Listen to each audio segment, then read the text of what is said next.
Welcome back. We're joined by Michael Adams, who is the author of They'll Never Hold Me. Welcome, Michael.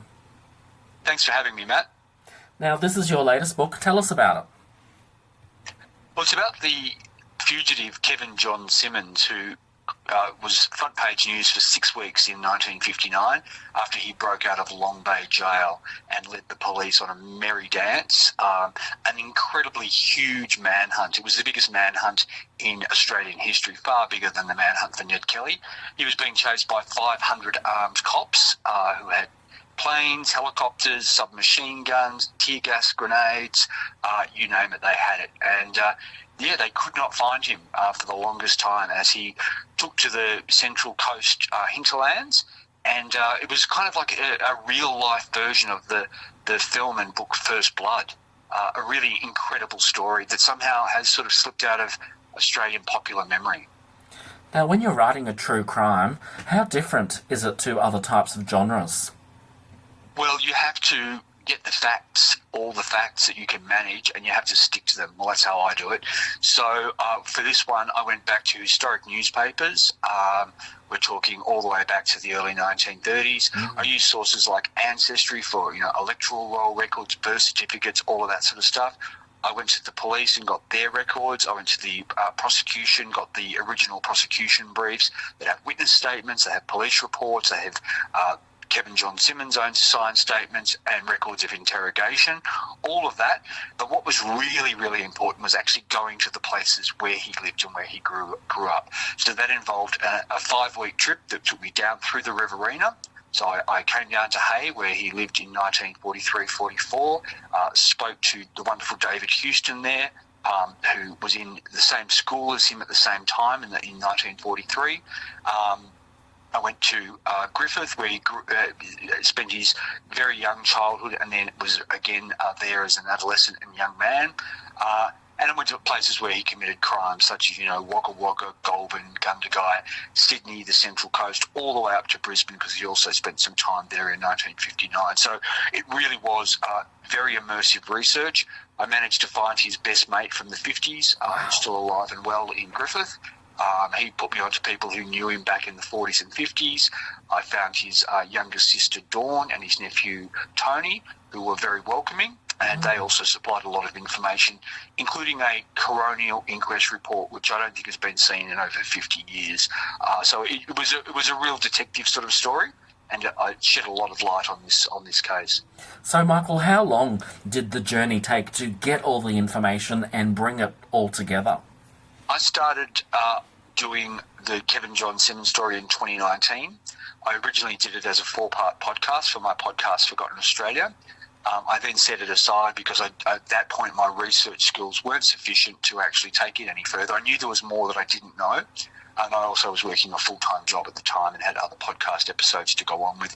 So I came back to it in 2022 once I'd been contacted by a listener who actually kind of shone new light on how I could reinvestigate it, and then it was a full year of being out on the road, getting these files, going through everything, line by line, turning every page, and then joining what is, this sort of work is basically joining 10,000 dots into a story and ensuring that it makes sense and ensuring that it's true. Anything that I don't know, I've actually put in the book. This may have been what happened. If I don't know, I will let you know that I am speculating. Otherwise, everything in the book is true. So, if I talk about a car being green and being driven at 80 kilometres an hour by such and such, that's based on a report from the police. It's you don't need to exaggerate a good story. And this one, it was almost like, being a paleontologist and just using a brush to sort of, brush away the dust on this incredibly fully formed creature, which is his story. So when you are writing, how do you, I guess, take a break from it? Because it can consume so much of you. So how do you take a step back and kind of go, okay, I'll just have a break for a while and then I'll get back into it? What I find is long walks with the dog are really, really good. I take holidays with my family where possible, but I also, because I had the podcast Forgotten Australia, I'm always doing different stories.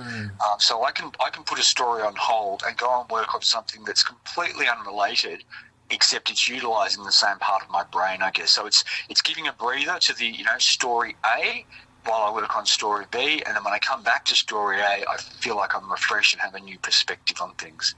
And I would imagine that there was quite a lot of oh my gosh moments. Can you give us one of those oh my gosh moments when you were writing? I think the oh my gosh moments were meeting Tony, Simo's best mate from the 50s. I mean, they met in 1951. They last saw each other in 1959. He's a lovely gentleman with a large family. He kind of represents what Kevin John Simmons' life could have been like if he'd had a better upbringing. Because, Kevin John Simmons was beaten as a child by his father quite mercilessly for a very long time. His father blamed him for the death of his sister when he was 3 years old. I mean, the little girl drowned. It was actually the father's fault, but he blamed his son and never let him forget that. So meeting Tony was, really touching because he has these great memories of, Kevin as a youth and as a young man. A handsome, charismatic, talented singer, guitar player, piano, accordion player. But you really get this sense of, there was this other life this character could have had if he'd, gotten more breaks and made better decisions because, he did choose the life that he chose. So that was a real sort of revelatory moment. That was when I knew I had something special. But also getting this coronial report into the death of Kevin John Simmons, I had assumed that anything in there would already be in the public record, and it just wasn't. I was astounded at what I found. I wouldn't go so far as to say it's a smoking gun, but I would say that the barrel is very, very warm in how he met his fate inside custody. And this is, I think, the importance of the book is, prisoners were beaten and tortured for, 30 years in Grafton Jail with the full knowledge of the New South Wales government. And no one was ever made to pay for that, even though there was a Royal Commission in the 70s, the Nagel Royal Commission.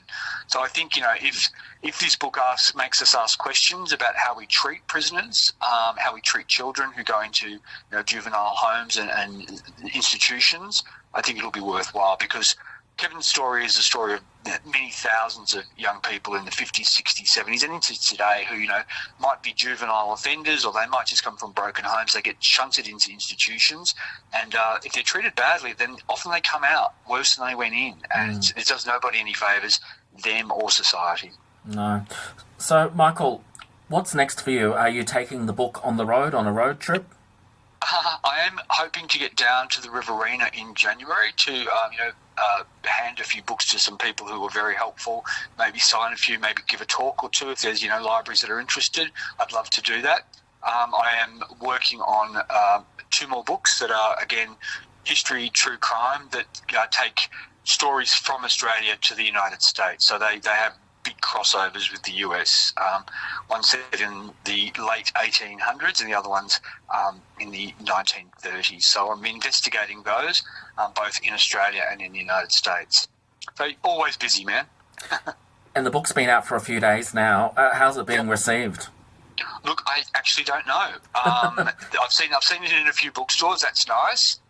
There haven't been any reviews as yet. There's been a little bit of publicity. I'm hoping there'll be, a bit more. I always look forward to, hearing what readers think. So I hope that it finds readers and I hope that they think it's worthwhile. And I mean, it reads like a thriller. It reads like a novel. It's a high adventure story. I mean, this was a guy who was a folk hero. He had teenage fans. Australia came to side with him because, despite what the police said, he repeatedly proved that he wasn't a cold-blooded killer. He had the opportunity to shoot people down who were in his way, including a policeman who was firing at him, and he didn't do it. So Kevin John Simmons became a Ned Kelly for the rock and roll era. He was the last big story in Australia of the 1950s. 1959 closed out with, this manhunt.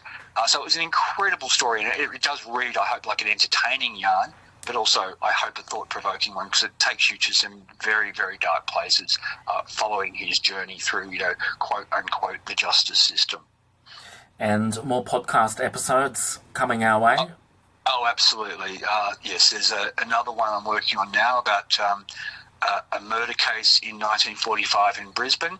And with this one, I got the 1,000-page police file, which actually details a 12-day investigation, minute by minute. And you can, as listeners will hear, I can show that the police, because they pursued a homophobic angle in their investigation and focused on quote-unquote perverts, they actually ignored the real killer his name is in their files. They didn't follow up on that. It was a dead bang, easy thing to follow up on, and because they didn't follow up on it, he killed again. So the Queensland Police's massive failure cost the life of a second American serviceman during wartime Brisbane, and I can prove that 100%. And this story's never been told before. Oh my So gosh. that's the one I'm working on at the moment. So it should be out hopefully in a week or two. Wow. Well, I look forward to hearing it. Matt, thank you. And that's Michael Adams there, the author of They'll Never Hold Me, and it's out now. So go out and get a copy from wherever you buy your books from. Good day, Michael. Thank you, sir.